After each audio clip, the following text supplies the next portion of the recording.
ತುಂಬಾ ಪ್ರೀತಿಸ್ತಾ ಇದ್ದೇನೆ. ಯಾವ ಜನ್ಮದ ಪುಣ್ಯವು ನೀ ನನ್ನ ಹೆಂಡತಿ ಆಗ, ಯಾವ ಸಮಯದಲ್ಲಿಯೂ ನೀ ನನಗೆ ತೊಂದರೆ ಆಗದಂತೆ ನೋಡಿಕೊಳ್ಳುವ ಎಂಬ ಭರವಸೆ ನೀಡಬಲ್ಲೆ. ನೀ ಕೊಟ್ಟ ಹಾಲು ಸಕ್ಕರೆ ನಮ್ಮ ಪ್ರೀತಿಯ ಬದುಕಿನಲ್ಲಿ, ಸಂಸಾರದಲ್ಲಿ ಪ್ರತಿಯೊಂದು ಕ್ಷಣಕ್ಕೂ ಹೊಸ ಜೀವಿಗಳ ಹಾಲು ಸಕ್ಕರೆಯಂತೆ ಸಿಹಿಯಾಗಿರಲು, ಪವಿತ್ರವಾಗಿರಲು ಸೂಚಿಸುವ ಸಂಕೇತವೇ ನೀ ನೀಡಿದ ಈ ಹಾಲು ಸಕ್ಕರೆ. ಆದಷ್ಟು ಬೇಗ ಮರಳಿ ಬರ್ತೇನೆ.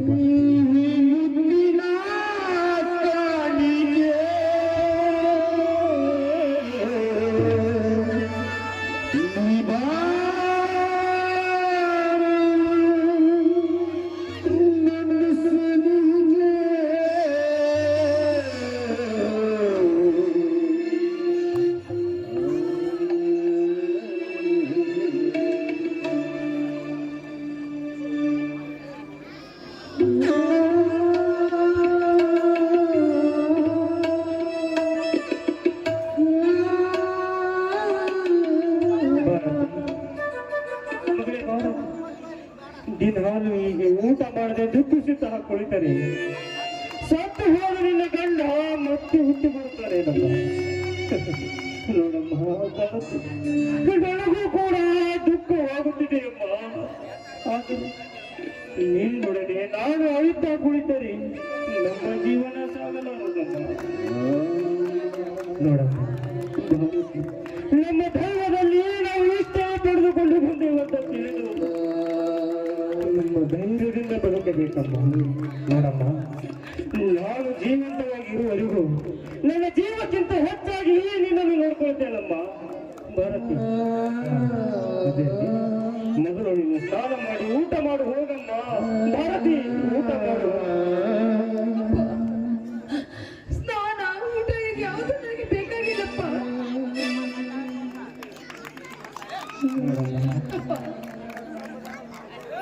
ನಾನು ಬದುಕಿರುವುದು ಯಾವ ಸಂತೋಷಕ್ಕಾಗಿ ನಾನು ಬದುಕಿರಬೇಕಪ್ಪ. ಸಾವು ಅವರಿಗೆ ಬರುವುದು ನನಗೆ ಬಂದಿದ್ರೆ ಎಷ್ಟು ಚೆನ್ನಾಗಿರ್ತಿತ್ತು. ಅವರು ಸತ್ತು ನನ್ನ ಆಸೆ, ಆಕಾಂಕ್ಷೆ, ನೆಮ್ಮದಿ ಎಲ್ಲವೂ ಸುಟ್ಟು ಭಸ್ಮವಾಗಿ ಹೋಯಿತಪ್ಪ.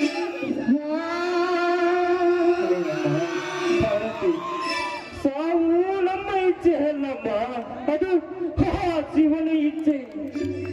ಆತ ಕರೆದಾಗ ನಾವೆಲ್ಲರೂ ಹೋಗಬೇಕಮ್ಮ.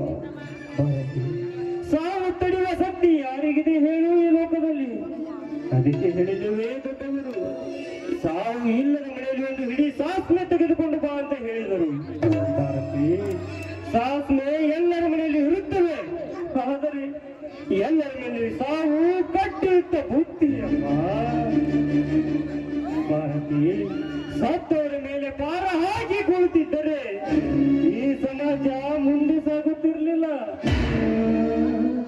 ಭಾರತಿ,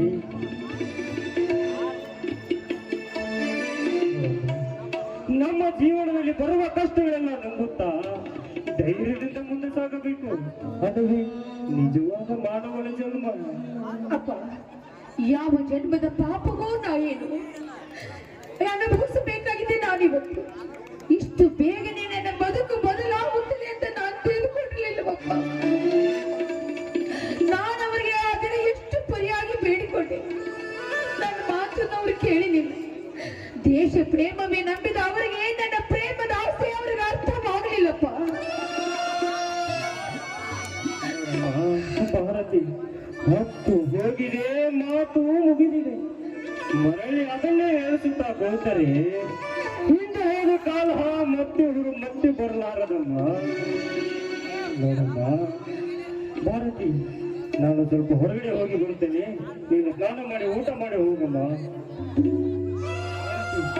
ಊಟ ಮಾಡಿ ಹೋಗಮ್ಮ, ಊಟ ಮಾಡು.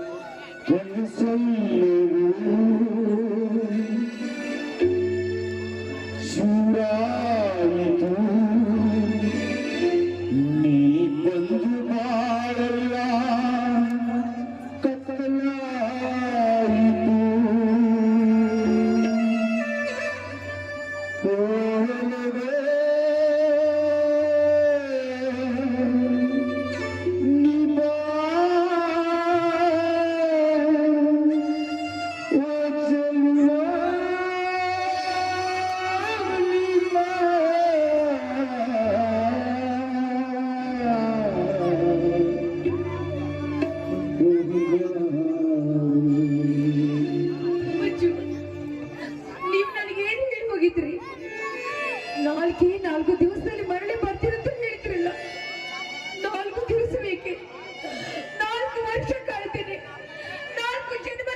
ಮಾಡ್ತೀನಿ.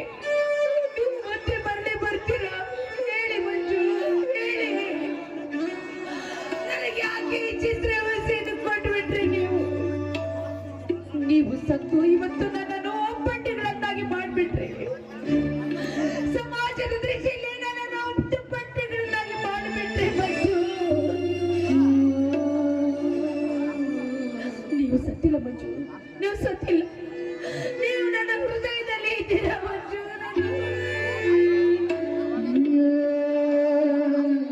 ಮಾತಾಡಿ ಮಂಜು, ಮಾತಾಡಿ ಮಂಜು. ನೀವು ನನ್ನ ಬಿಟ್ಟು ಸ್ವರ್ಗ ಸೇರ್ಬಿಟ್ರಿ.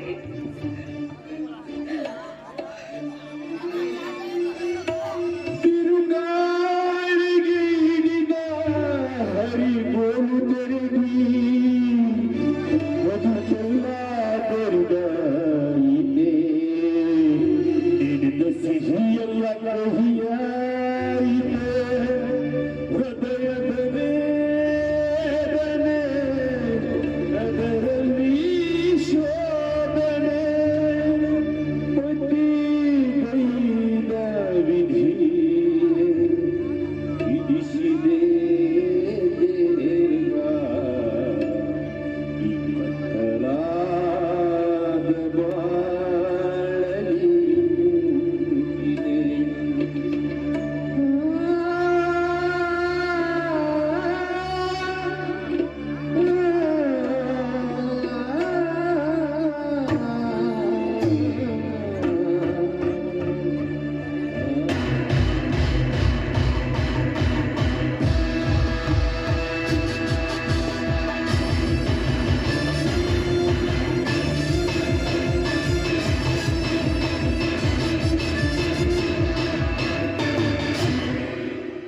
ಹಲೋ ಭಾರತಿ,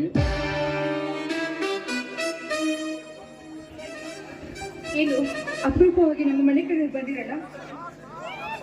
ಪಾಪ ನಿಮ್ಮ ಹೆಸರು ಕೇಳಿ ನನ್ನ ಮನಸ್ಸಿಗೆ ತುಂಬಾ ಕಷ್ಟವಾಯಿತು. ಈಗ ಆಗಬಾರದಾಗಿತ್ತು. ಗಂಡನ ಕಳೆದುಕೊಳ್ಳುವ ವಯಸ್ಸು ನಿಮ್ಮದಾಗಿಲ್ಲ. ದೇವರು ನಿಮಗೆ ತುಂಬಾ ಅನ್ಯಾಯ ಮಾಡಿದ. ಈ ನಿಮ್ಮ ಪರಿಸ್ಥಿತಿ ನೋಡಿ ನಮಗೆ ತುಂಬಾ ದುಃಖವಾಗ್ತದೆ ಭಾರತಿ. ನನ್ನ ಸ್ಥಿತಿಯನ್ನು ನೋಡಿ ಯಾರು ದುಃಖ ಪಡಬೇಕಾಗಿಲ್ಲ. ಪಾಲಿಗೆ ಬಂದಿದ್ದೇ ಪಂಚಾಮೃತ ಅಂತ ತೆಗೆದುಕೊಂಡು ನಾನೇ ಜೀವನ ಸಾಗಿಸ್ತೇನೆ. ಆದ್ರೂ ಆಪತ್ ಕಾಲದಲ್ಲಿ ಇಲ್ಲಿವರೆಗೂ ಬಂದಿದ್ದಿರಲ್ಲ. ನೀವು ಸಹ ನಮ್ಮವರೇ ಅಂತ ತೆಗೆದುಕೊತೀನಿ. ಕುಳಿತುಕೊಳ್ಳಿ, ಕಾಫಿ ಮಾಡ್ಕೊಂಡ್ಬರ್ತೀನಿ. ಬೇಡ ಭಾರತಿ, ಈ ನಿನ್ನ ದುಃಖದಲ್ಲಿ ಕಾಫಿ ಕುಡಿಯೋದು ತುಂಬಾ ವಿಷಾದ. ಸಂತೋಷದ ವಿಷಯಗಳು ಇಲ್ಲಿವರೆಗೆ ಬಂದಿರುವಳು. ನನ್ನ ಮಾತನ್ನು ಸ್ವಾಗತಿಸಿಕೊಳ್ಳುವ ಆತ್ಮಸಾಕ್ಷಿ ನಿನಗಿದೆ. ನನಗೆ ಉಪಕಾರ ಮಾಡಲು ಬಂದಿರುವಳು. ನನ್ನ ಮಾತು ನಂಬಿ ನಡೆಯುವ ಭಾರತಿ. ಆಪತ್ತಿನಲ್ಲಿ ಉಪಕಾರ ಮಾಡ್ತೀನಿ ಅಂತ ಹೇಳ್ತಿದ್ರಲ್ಲ, ನಿಮ್ಮಂಥ ಪುಣ್ಯಾತ್ಮ ಅಂತರು ಬೇರೆ ಯಾರೂ ಇಲ್ಲ. ಬರೀ ಬಾಯಿ ಮಾತಿಂದ ಪುಣ್ಯವಂತನಾಗಲಾರೆ. ಈ ನಿನ್ನ ಪರಿಸ್ಥಿತಿ ನೋಡಿ ನೀ ಕೇಳಿದಷ್ಟು ಹಣ ಕೊಡುತ್ತೇನೆ, ಚಿನ್ನ ಕೊಡುತ್ತೇನೆ, ನೀವು ಹೇಳಿದಂತ ಅರಮನೆ ಕಟ್ಟಿಸಿ ಕೊಡುತ್ತೇನೆ. ಎಲ್ಲ ಕಷ್ಟಗಳನ್ನು ಮರೆತು ಮಹಾರಾಣಿಯಂತೆ ಮೆರೆಯುವುದು. ಆದರೆ ಒಂದು ಕಂಡೀಷನ್, ನೀನು ನನ್ನ ಮಾತು ಕೇಳೋದಾದರೆ ದೇವರು ನನಗೆ ಹಣ, ಚಿನ್ನ, ಆಭರಣ, ಮನೆ ಎಲ್ಲವನ್ನೂ ಕೊಟ್ಟಿದ್ದಾನೆ. ಯಾವುದು ನನಗೆ ಬೇಕಾಗಿಲ್ಲ. ನಾವು ಇಲ್ಲಿಗೆ ಬಂದಿರುವ ಕಾರಣ ಅಷ್ಟು ಮಾತ್ರ ಹೇಳಿ.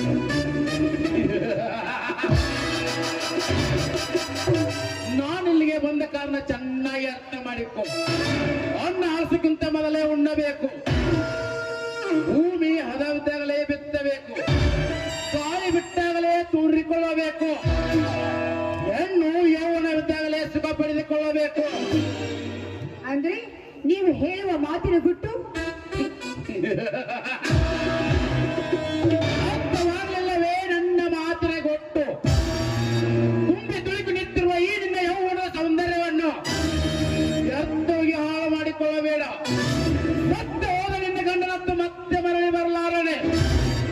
ಈ ನಿನ್ನ ಅಂದಕ್ಕೆ ಮರಳಾಗಿ ಬಂದ ಈ ಮಣ್ಣು ಮತ್ತನಿಗೆ ಒಂದೇ ಒಂದು ಸಲ ನನ್ನ ತೋಟಕ್ಕೆ ಸರಸ ಮಾಡಿ ಈ ನಿನ್ನ ಯೌವನ ಸೌಂದರ್ಯವನ್ನು ಸ್ವಾಗತ ಮಾಡಿಕೊ.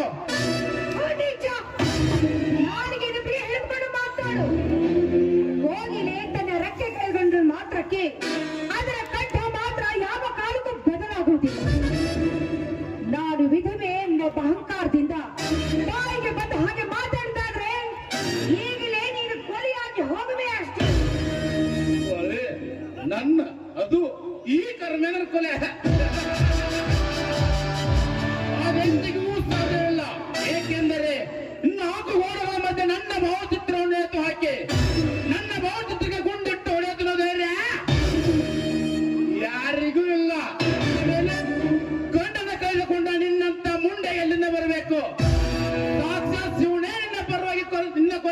ಕಟ್ಟಿದ ಗಂಡನ ಕಿತ್ತುಕೊಂಡಿದ್ದಾನೆ. ನಾನೇ ನಿನ್ನ ಬಾಳ ಸಂಗತಿಯಾಗಲೆಂದು ತಕ್ಕ ಗಂಡ ನಿನಗೆ ಕಳಿಸಿದ್ದಾನೆ. ನೀನ್ ಯಾವ ಗಂಡಸಲೇ? ನನ್ನ ಗಂಡನ ಹೆಸರು ಹೇಳುವ ಯೋಗ್ಯತೆ ಕೂಡ ನನಗಿಲ್ಲ. ರಣರಂಗದಲ್ಲಿ ಹೋರಾಡಿ ವೀರ ಮರಣವನ್ನು ಹೊಂದಿದ್ದಾನೆ ಆ ನನ್ನ ಗಂಡ. ಆದ್ರೆ ಅಮಲೆ ಮೇಲೆ ಅತ್ಯಾಚಾರ ಮಾಡಲು ಬಂದಿರಲಿಲ್ಲ. ನೀನ್ ಯಾವ ಗಂಡಸಲೇ? ರಣ ಹೇಳಿ. ಭಾರತಿ ಬಾಯಿ ಬಂದಂತೆ ಬೆಳೆದಿದ್ದಾರೆ. ಬಲತ್ಕಾರವಾಗಿ ನಿನ್ನ ಶೀಲ ಹೊಂದಬೇಕಾಗುತ್ತದೆ. ಬಹುದಿನಗಳ ಹಂಬಲ ಆಸೆ ನೀನು ಮನಸ್ಸಿನಿಂದ ಒಪ್ಪಿದರೆ ಸರಿ, ಇಲ್ಲದಿದ್ದರೆ ಮಂಗನಾಗಿ ನಿನ್ನ ಯೌವನದ ಅಂಗದಲ್ಲೂ ಅಂದ ಚಂದವನ್ನು ಹಾಳು ಮಾಡುತ್ತೇನೆ. ನೀನು ಇದುವೇ ನನ್ನ ಪಾಲಿಗೆ ಅಪರಂಜಿ. ಪವಿತ್ರ ಪಾತ್ರೆಯಲ್ಲಿ ಇಟ್ಟು ಹಾಲು ಕತ್ತೆ ಪವಿತ್ರವಾದ ಹಾಲು ಕುಡಿತಿದ್ರೆ ಅದನ್ನು ಕುಡಿಸ್ತಾ ಇದ್ದೆ. ಆದ್ರೆ ಕಸದಂತಿರುವ ಕತ್ತೆಗೆ ಬೇಕು ಪವಿತ್ರವಾದ ಹಾಲು. ಅದರಂತೆ ಬೇಷೆಯ ಸಂಘದ ಬೆಳೆಸುವ ನಿನ್ನ ಧನಿಗೆ ಏಕೋ ಬೇಕು. ನಿನ್ನ ಧನಿಗೆ ಅದೇ ಯೋಗ್ಯವಾದರು. ಕತ್ತೆ ಕಿರಿಚಿಕೊಂಡ್ರೆ ಇದರಲ್ಲಿ ಕಿವಿ ಕೊಟ್ಟು ಕೇಳವರು ಯಾರು ಇಲ್ಲ. ಹೊರಟು ಹೋಗು ಮೊದಲಿನಿಂದ.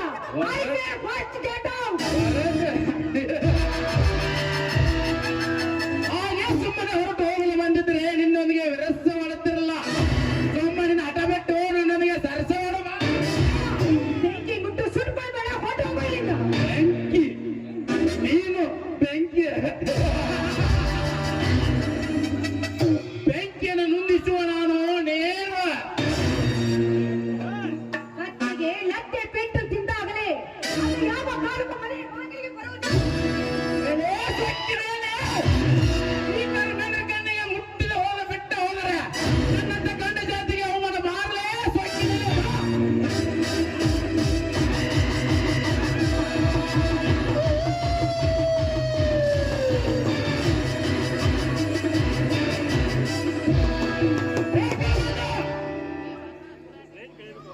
ಎಂತ ದುಷ್ಟರು ನೀನು! ನೀನು ನನ್ನ ಮಗನೆಂದು ತಿಳಿದು ನನ್ನ ಮನೆಗೆ ಬರೋಕೆ ಪ್ರವೇಶ ಕೊಟ್ಟೆ. ಆದ್ರೆ ನೀನು ಒಂದು ಮನೆಗೆ ದ್ರೋಹ ಬಗೆಯುವ ಪಾಂಡ ನೀನು. ಒಂದು ಕ್ಷಣ ಇದೆ ನಿನ್ನ ಬೇಡ. ಹೋಗುವ ಸೂರಪ್ಪ ಹೋಗುವ. ಬಹಳ ಸತ್ತದ ಎದುರುವಾಗಿ ಸರಸ ಮಾಡುತ್ತಿರುವೆ. ಇಂದು ನೀ ಮಾಡುತ್ತಿರುವ ಈ ಒಂದು ಗಣತನ ಫಲ ಮುಂದೆ ಭೀಕರ ದುರಂತದಲ್ಲಿ ಕೊನೆಗಾಣಲೇಬೇಕು. ಸುಂದರವಾಗಿದ್ದ ನಿಮ್ಮ ಬಾಳಿನಲ್ಲಿ ಬೆಳ್ಳಿ ಚಿಕ್ಕೆ ಮಾಯವಾಗಿ ದುರಂತಮಯ ಧೂಮಕೇತ ಮೋಡೆ ನನ್ನ ಆಸೆಡರಿ ಕಾಣೆ ಹೊಣುತ್ತೆ ಸುರಪ್ಪ. ಭಾರತಿ ಸ್ವರ್ಗ ಲೋಕದಿಂದ ಹೊರಗೆಲ್ಲ ಬಂದ ಊರ್ವಶಿ ಅಪ್ರತಿಮ ಸೌಂದರ್ಯ ರಾಶಿ. ನಿನಗಾಗಿ ನನ್ನ ಸರ್ವ ಸಂಪತ್ತು ಹಾಳವಾಗಲಿ, ಇಡೀ ಊರೇ ಉರಿದು ಹೋಗಲಿ. ಎಳೆಮಳ ಸುರಿಯುತ್ತಿರುವ ರಾಜ್ಯವನ್ನು ಸರಳವಾಗಿ ಕಾಡಿಗೆಟ್ಟವರನ್ನು ಆಸಡಿಸಿಕೊಳ್ಳುತ್ತೇನೆ ಸುರಪ್ಪ. ನೋಡಿಕೊಳ್ಳುತ್ತೇನೆ ನಿಮ್ಮಿಬ್ಬರನ್ನ. ಹೋಗು ಕರ್ಮೇಂದ್ರ, ಹೋಗು. ನಿನ್ನಂತವ್ರು ಎಷ್ಟೋ ಜನ ಈ ಹುಡ್ಸಮ್ಮ ತಾಯಿನಿಂದ ಮಣ್ಣಾಗಿ ಹೋಗಿದ್ದಾರೆ. ಖಂಡಿತವಾಗಿ ನಾನು ಬದುಕಬಾರದಪ್ಪ. ಶಾಂತಳಗು ಭಾರತಿ, ಶಾಂತಳಗು. ನೋಡಮ್ಮ ಭಾರತಿ, ನಿನ್ನಂತ ಗಂಡು ಸಂತಿ ಹೆಣ್ಣು ಮಕ್ಕಳಿಗೆ ಇಂಥ ದುಷ್ಟರ ಕಾಟ ತಪ್ಪಲಾರದಮ್ಮ, ತಪ್ಪಲಾರದು. ಅಯ್ಯೋ, ನಾವು ಬದುಕಿರುವಾಗಲೇ ಇಂಥ ದುಷ್ಟತನ ನಡೆದು ಹೋಯಿತು. ನಾಳೆ ಸತ್ತ ಮೇಲೆ, ನಾಳೆ ನಾನು ಸತ್ತ ಮೇಲೆ ನಿನಗೆ ಯಾರನ್ನ ಆಗತಿ? ಭಾರತಿ, ನಿನ್ನ ಬದುಕು ಬರಲಾಗಬಾರದೆಂದು ನನ್ನ ಮನದಲ್ಲಿ ಒಂದು ದೃಢ ನಿರ್ಧಾರ ತೆಗೆದುಕೊಂಡಿದ್ದೇನೆ. ನನ್ನ ಮಾತಿಗೆ ಒಪ್ಪುವ ಭಾರತಿ. ಹೇಳಿಪ್ಪ, ತಾಯಿ ಸತ್ತ ಮೇಲೆ ತಾಯಿಯ ಸ್ಥಾನದಲ್ಲಿ ನಿಂತುಕೊಂಡು ನನ್ನ ಆಗು ಹೋಗುಗಳನ್ನು ನೋಡಿಕೊಂಡಿದ್ದೀರ. ಪ್ರೀತಿಯಿಂದ ನನ್ನನ್ನು ಜೋಪಾನ ಮಾಡ್ತೀರಾ. ಯೋಗ್ಯವಾದ ವರ ನನ್ನ ಜೊತೆಗೆ ಮದುವೆ ಮಾಡಿಕೊಂಡಿದ್ದೀರ. ನಿಮ್ಮ ಮಾತನ್ನು ಖಂಡಿತವಾಗಿ ಪಾಲಿಸುತ್ತೇನೆ. ಅದನ್ನೇನು ಅಂತ ಹೇಳಿ. ನೋಡಮ್ಮ, ದೇವರು ಎಲ್ಲವನ್ನೇ ಕೊಟ್ಟಿದ್ದಾನೆ. ಅದನ್ನು ಮೂಢನಂಬಿಕೆ ನಂಬಿಕೊಳ್ಳಲು ಬಿಟ್ಟು ನೋಡಮ್ಮ ಭಾರತಿ, ನನಗೆ ಯಾವ ಸಮಯದಲ್ಲಿ ಏನಾಗುತ್ತೋ ತಿಳಿದಿಲ್ಲ. ಭಾರತಿ, ಅದರ ಸಲುವಾಗಿ ನನ್ನ ಮಾತಿಗೆ ನೀವು ಒಪ್ಪಲೇಬೇಕಮ್ಮ. ಆಯ್ತಪ್ಪ, ನಿಮ್ಮ ಮಾತಿನಂತೆ ನಾನು ನಡೆದುಕೊಳ್ತೀನಿ. ಅದನ್ನೇನು ಅಂತ ಹೇಳಿ. ಹಾಗಂತ ನನಗೊಂದು ವಚನ ಕೊಡಮ್ಮ. ಆಯ್ತಪ್ಪ, ನಿಮ್ಮ ನಿಮ್ಮ ಮಾತನ್ನು ಯಾವ ಕಾಲಕ್ಕೂ ನಾನು ತಪ್ಪು ಮಾಡಿದ್ದೇನೆ. ನಡೆಸ್ಕೊಡ್ತೀನಿ. ಅದು ಮಗನೇ, ನೀನು ಇನ್ನೊಂದು ಮದುವೆ ಆಗಬೇಕಮ್ಮ.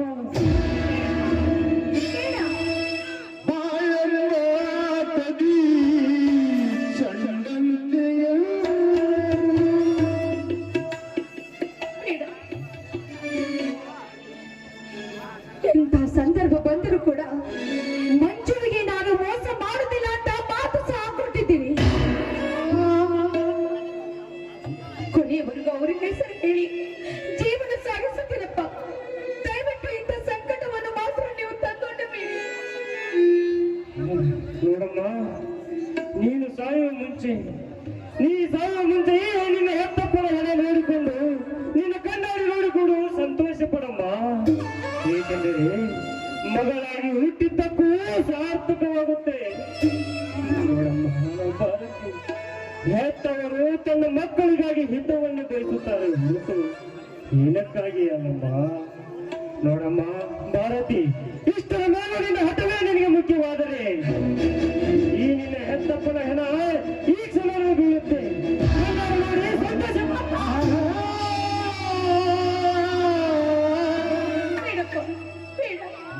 ನಿಮ್ಮನ್ನು ಕಳೆದುಕೊಂಡು ನಾನು ಯಾವ ಪಾಪವನ್ನು ಕಟ್ಟಿಕೊಳ್ಳಲಿ.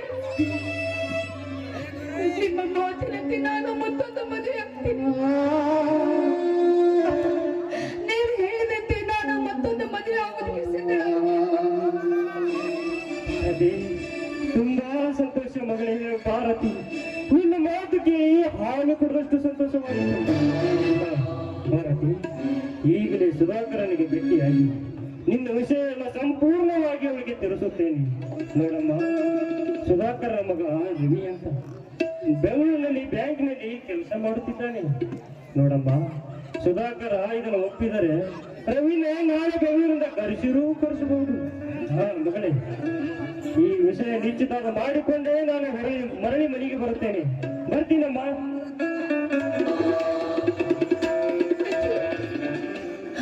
ನಿಮ್ಮ ಮಾತನ್ನು ತಪ್ಪು ಬಿಟ್ಟು ಮಂಜು, ನಿಮ್ಮ ಮಾತನ್ನು ತಪ್ಪು ಬಿಟ್ಟು ದಯವಿಟ್ಟು ನನ್ನನ್ನು ಕ್ಷಮಿಸಬೇಡಿ.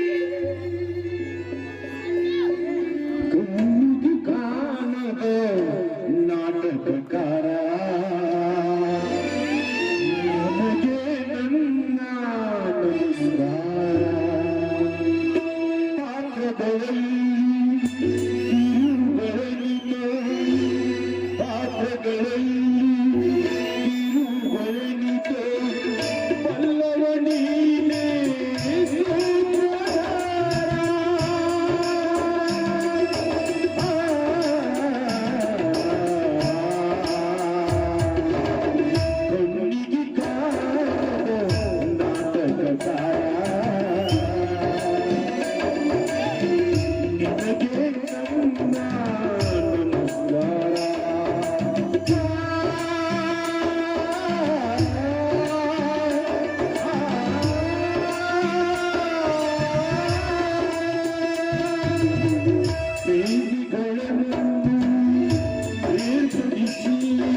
ಇವರಾದರೂ ನಮ್ಮ ಅಲ್ಪ ಕಲೆಯನ್ನು ಮೆಚ್ಚಿ 100 ರೂಪಾಯಿ ಕೊಟ್ಟಿದ್ದಾರೆ. ಅವರಿಗೆ ತುಂಬಾ ಆಭಾರಿಯಾಗಿದೆ.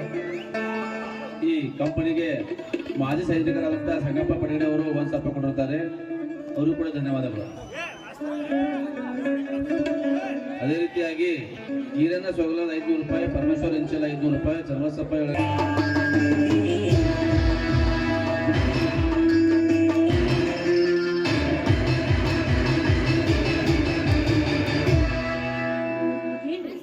ಎಷ್ಟೊಂದು ಅವಸರವಾಗಿ ಹೋಗ್ತಾ ಇದ್ದೀರಲ್ಲ, ಎಲ್ಲಿಗೆ ಹೋಗ್ತಾ ಇದ್ದೀರಾ? ಸುಡುಗಾಡಕ್ಕೆ ಅದನ್ನ ತೆಗೆದುಕೊಂಡು ನೀ ಏನ್ ನೋಡಕ್ಕೆ ನೀನ್ ಎದಕ್ ಬಂದೀವ ಮೊದಲು ಅದನ್ನ ಕೇಳು.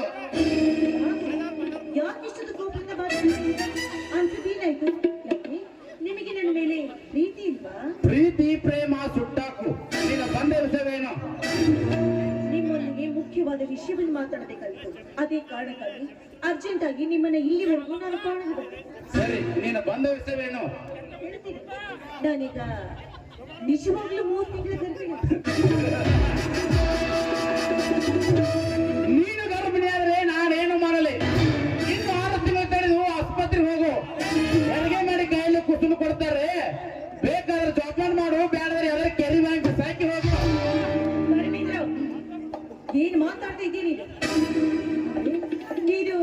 ನನ್ನಿಂದ ಪ್ರೀತಿ ಮಾಡಲಿಲ್ವಾ?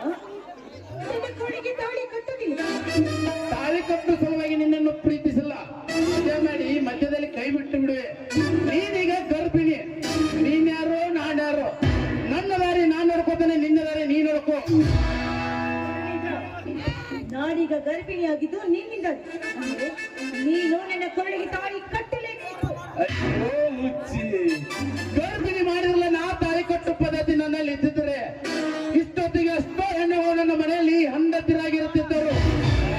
ಕಣ್ಣಿಗೆ ಕಾಣದ ಯೌವನದ ಹೆಣ್ಣುಗಳನ್ನು ಮೋಹದ ಮಾತುಗಳನ್ನು ಆಡಿಸಿ ಮದುವೆಲ್ಲದೆ ಮಜಾ ಮಾಡಿ ಮಧ್ಯದಲ್ಲಿ ಕೈ ಬಿಡುವುದೇ ಈ ಕರ್ಮೇನ ರೀತಿಯಾಗಿದೆ ಹೊರತು ಕರ್ಮೇನ ಕೈಯಿಂದ ತಾಳಿ ಕಟ್ಟು ಪದ್ಧತಿ ಈ ಕರ್ಮೇನ ಕಥೆಯಲ್ಲ.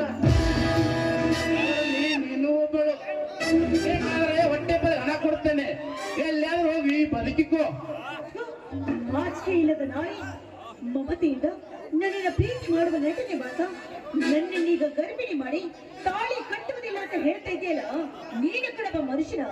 ನನಗೆ ಈ ರೀತಿ ಮೋಸ ಮಾಡ್ರೆ ಈ ಪಾಪ ನನಗೆ ತಟ್ಟದೆ ಬಿಡೋದಿಲ್ಲ. ಪಾಪ ಪುಣ್ಯ ಎಲ್ಲಿದೆ? ಪಾಪ ಎಲ್ಲಿದೆ? ಪುಣ್ಯ ಅವರ ಅರ್ಥ ಏನಾದ್ರೂ ಬಲ್ಲಿಯ?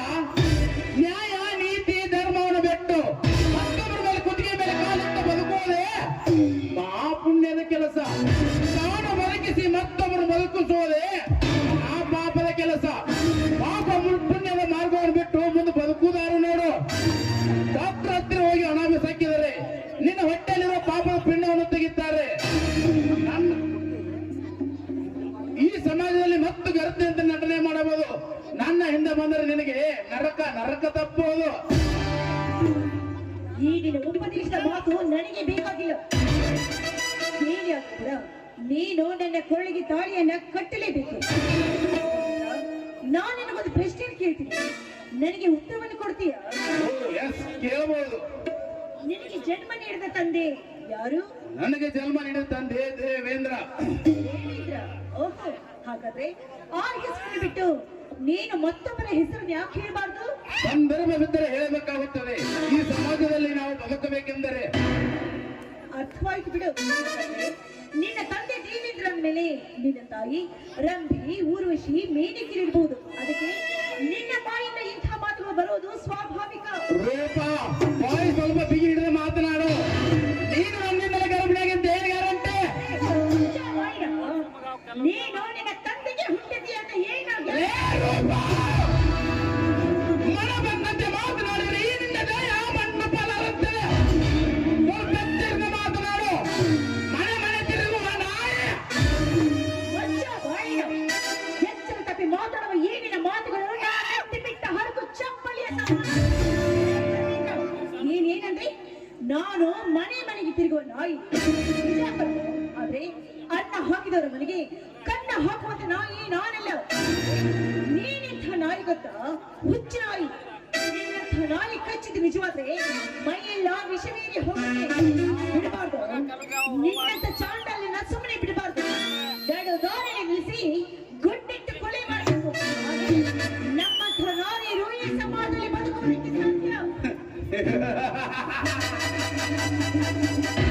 ನನ್ನನ್ನು ಗುಂಡಿಟ್ಟು ಕೊಲೆ ಮಾಡೋ ಯಾವ ಗಂಡಸಿಗಿದೆ ಸಮಾಜದಲ್ಲಿ? ನನ್ನಲ್ಲಿ ಹಣವಿದೆ. ಹಣ ಬಿಸಾಕಿ ಎಸೆದರೆ ಸತ್ತ ಬಿದ್ದ ಪಶುವಿನ ಮಾಂಸದಂತೆ ಹತ್ತು ಕಾಯಿ ತಿಂದು ಬದುಕುವಷ್ಟು ಅಧಿಕಾರ ಗಳಿಸಿರುತ್ತಾರೆ ಈ ನಿನ್ನ ಸಮಾಜದಲ್ಲಿ.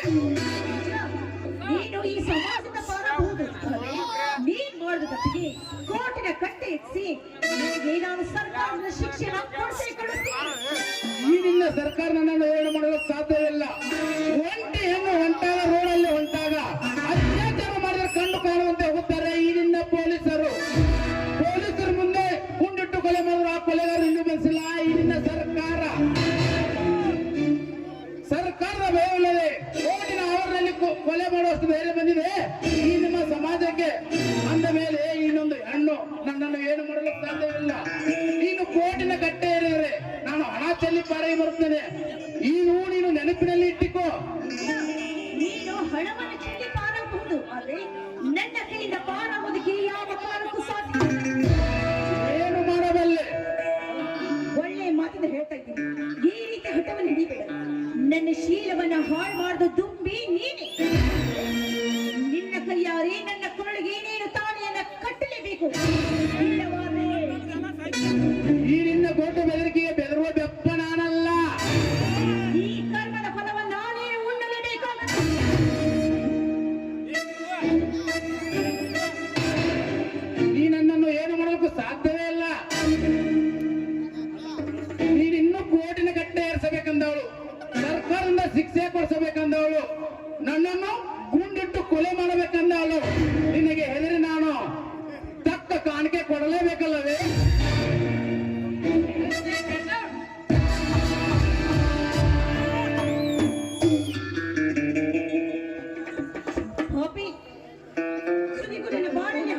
ಮಾಡ್ತಿಲ್ಲೋ ನೀಚ. ನೀನು ಮನುಷ್ಯನೇ. ನಿನ್ನನ್ನು ನಾನು ಸುಮ್ಮನೆ ಬಿಡೋದಿಲ್ಲ. ನೋಡ್ತಾ ಇದ್ದೀನಿ, ನಿನ್ನ ಕೋಟಿನ ಕಟ್ಟಿ ಹಚ್ಚಿ ನಿನಗೆ ಸರಿಯಾದ ಶಿಕ್ಷೆನ ನಾನು ಕೊಡಿಸಿ ನಿನಗೆ ಒಳ್ಳೆ ಪಾಠವನ್ನ ನಾನು ಕಲಿಸ್ತೀನೋ, ನಾನು ಕಲಿಸ್ತೀನಿ.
ಮಗನೇ ಭಾರತಿ, ಸುಧಾಕರನಿಗಂತೂ ನಿನ್ನ ವಿಷಯನ ಎಲ್ಲ ಸಂಪೂರ್ಣವಾಗಿ ತಿಳಿಸಿದೆ.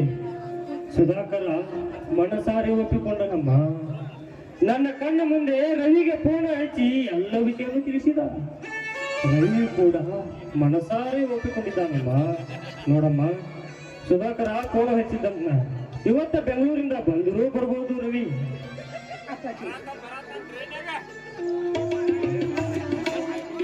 ನೋಡಮ್ಮ, ಸುಧಾಕರ ತನ್ನ ಮಗಳನ್ನು ನನಗೆ ದತ್ತಕ್ಕೆ ಕೊಡಬೇಕಾದ್ರೆ ತುಂಬಾ ಸಂತೋಷದಿಂದ ಒಪ್ಪಿದನಮ್ಮ ಸುಧಾಕರ. ಅಪ್ಪಾಜಿ, ರವಿ ನನ್ನನ್ನು ಮನಸಾರು ಒಪ್ಕೊಂಡಿದ್ದಾರ? ನೋಡಮ್ಮ, ಬುದ್ಧಿವಂತರು ಇಂಥ ಪ್ರಸಂಗವನ್ನು ಒಪ್ಪುತ್ತಾರಮ್ಮ. ಏಕೆಂದರೆ ನಿನಗೆ ಬಂದ ಸ್ಥಿತಿ ಅವ್ರಿಗೆ ಅಕ್ಕ ತಂಗಿಯರಿಗೆ ಬಂದಿದ್ದರೆ ರವಿ ಮನಸ್ಸು ಕರಗುತ್ತಿಲ್ಲವೇ? ಇದನ್ನ ಕೇಳಿದೆ ರವಿ ಮನಸಾರಿ ಒಪ್ಪಿಕೊಂಡಿದ್ದಾನಮ್ಮ. ಹಾ, ಅದು ಅಲ್ಲಿ ನೋಡಮ್ಮ, ರವಿ ಇತ್ತ ಕಡೆನೇ ತೋರುತ್ತಿದ್ದಾನೆ. ಬೆಂಗಳೂರಿಂದ ಈಗ ಬಂದಂತೆ ಕಾಣುತ್ತಿದೆ.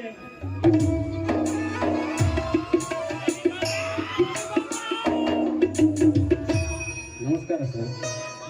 ನಮಸ್ಕಾರ. ಬಾ ರವಿ, ಚೆನ್ನಾಗಿದ್ದೀನಪ್ಪ? ಚೆನ್ನಾಗಿದ್ದೀನಿ ಸರ್, ನೀವು ಚೆನ್ನಾಗಿದ್ದೀರಾ? ಭಾಗ್ಯ ನಮಗಿಲ್ಲಿಂದ ಬರ್ಬೇಕಪ್ಪ. ಆ ದೇವರು ಸಿರಿ ಸಂಪತ್ತು ಎಲ್ಲವನ್ನು ಕೊಟ್ಟ, ಆದರೆ ನೆಮ್ಮದಿ ಮಾತ್ರ ಕಸಿದುಕೊಂಡ. ಹತ್ತು ಹೋಗಬೇಕಾದರೂ ನಾವು ಬದುಕಿ ಬಾಳುತ್ತಿದ್ದೇವಪ್ಪ, ಬದುಕಿ ಬಾಳುತ್ತಿದ್ದೇವೆ. ನೋಡು ರವಿ, ಆ ದೇವರು ಕುರುಡನಿಗೆ ಕಣ್ಣು ಕೊಟ್ಟಂತೆ ನನ್ನ ಮಗಳ ಬಾಳಿಗೆ ನೀನು ಕಣ್ಣಾಗಿ ನಿಂತೆ ರವಿ, ನೀನು ಕಣ್ಣಾಗಿ ನಿಂತೆ. ಎಂತ ಮಾತಾಡುತ್ತೀರಿ ಯಜಮಾನ್ರೆ? ದೊಡ್ಡವರ ಬಾಯಲ್ಲಿ ಇಂಥ ಮಾತು ಬರುವುದು? ನಾನೇನು ಮುಖ್ಯ ಮಾಡಿದ್ದೇನೆ ನಿಮಗೆ? ಒಬ್ಬ ಮನುಷ್ಯನಾಗಿ ಮಾಡಬೇಕಾದ ಕರ್ತವ್ಯವನ್ನೇ ಮಾಡಿದ್ದೇನೆ. ಹೆಣ್ಣಿಗೆ ಹುಟ್ಟು, ಜಾತಿ, ಮಾನ, ಮರ್ಯಾದೆ ಕಾಡಿದಷ್ಟು ಗಂಟಿಗೆ ಕಾಡುವುದಿಲ್ಲ. ಆ ಹೆಣ್ಣಿನ ಬದುಕು ಆಗಬಾರದೆಂದೇ ನನ್ನ ಮನ ತೆರಗಿ ನಾನೇ ದಾರಿಯಲ್ಲಿಲ್ಲ ಸರ್. ಇಷ್ಟು ಉಪಕಾರ ಈಗಿನ ಕಾಲದಲ್ಲಿ ಯಾರು ಮಾಡುತ್ತಾರೆ ಹೇಳೋರು? ಅದಿರಲಿ, ನೀನು ಬೆಂಗಳೂರಿಂದ ಬಂದು ತುಂಬಾ ಸುಸ್ತಾಗಿದ್ದೀಯ. ನೀನು ಹೋಗಿ ಮನೆಗೆ ಹೋಗಿ ರೆಸ್ಟ್ ಮಾಡು, ನಾನು ಆಮೇಲೆ ಬಂದು ಬಿಡುತ್ತೇನೆ. ಹಾ ಸರ್, ನಿಮ್ಮ ಮಗಳು ಇದೇ ಊರಲ್ಲಿದ್ದಾರೆ? ಹಾ ರವಿ, ಇಲ್ಲೇ ಇದ್ದಾಳಪ್ಪ. ಭಾರತಿ ಮಗಳೇ, ಮಗಳೇ, ಸುಧಾಕರ ಮಗ ರವಿ ಅಂತ. ಸರ್, ನಿಮ್ಮ ಅಭ್ಯಂತರ ಏನಿಲ್ಲ ಅಂದ್ರೆ ನಿಮ್ಮ ಮಗಳ ಜೊತೆಗೆ ಅದು ಮಾತಾಡೋಣ? ಧಾರಾಳವಾಗಿ ಮಾತಾಡೋಣ, ಅದಕ್ಕೆ ಇಷ್ಟು ಸಂಕೋಚ. ಹಾ ಭಾರತಿ, ನೀನು ಆಮೇಲೆ ಮನೆಗೆ ಬಂದ್ಬಿಡಮ್ಮ, ನಾನು ಮುಂದೆ ಹೋಗಿರುತ್ತೇನೆ.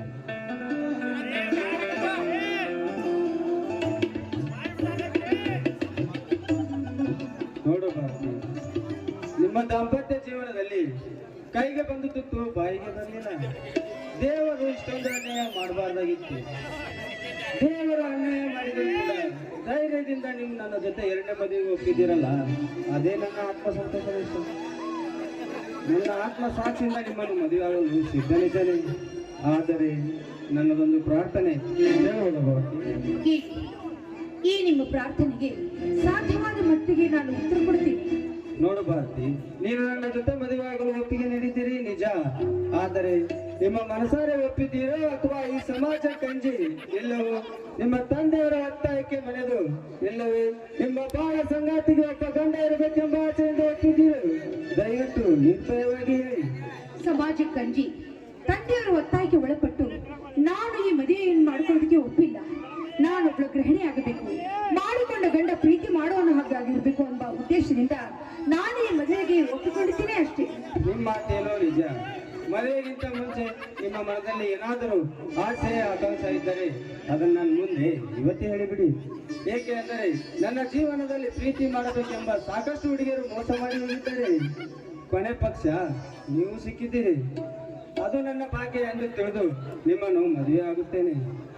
ಅಕಸ್ಮಾತ್ ಮದುವೆ ಆದ್ಮೇಲೆ ನನ್ನ ಪ್ರೀತಿ ಮಾಡಲ್ಲ ಅಂತ ಹೇಳಿದರೆ ಭಾರತಿ, ನನ್ನ ಹೃದಯ ಒಡೆದು ಛಿದ್ರ ಛಿದ್ರವಾಗಿ ಸತ್ತು ಹೋಗುತ್ತೇನೆ. ಭಾರತಿ, ಸತ್ತು ಹೋಗುತ್ತೇನೆ.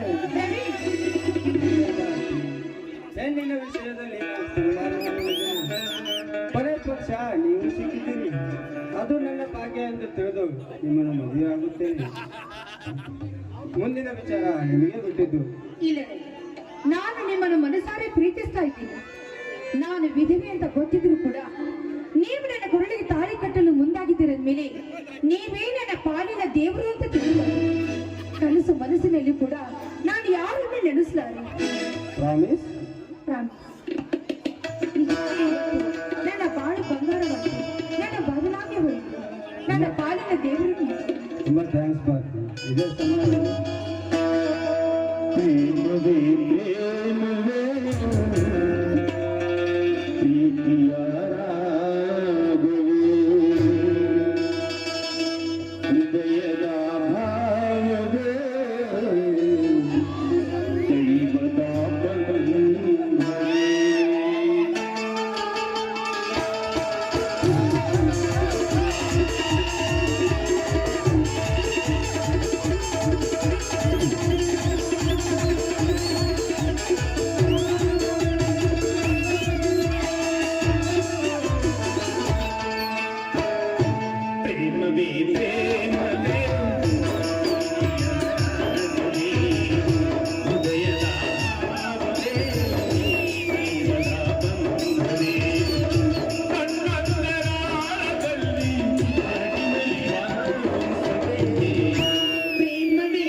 ಧನ್ಯವಾದಗಳು.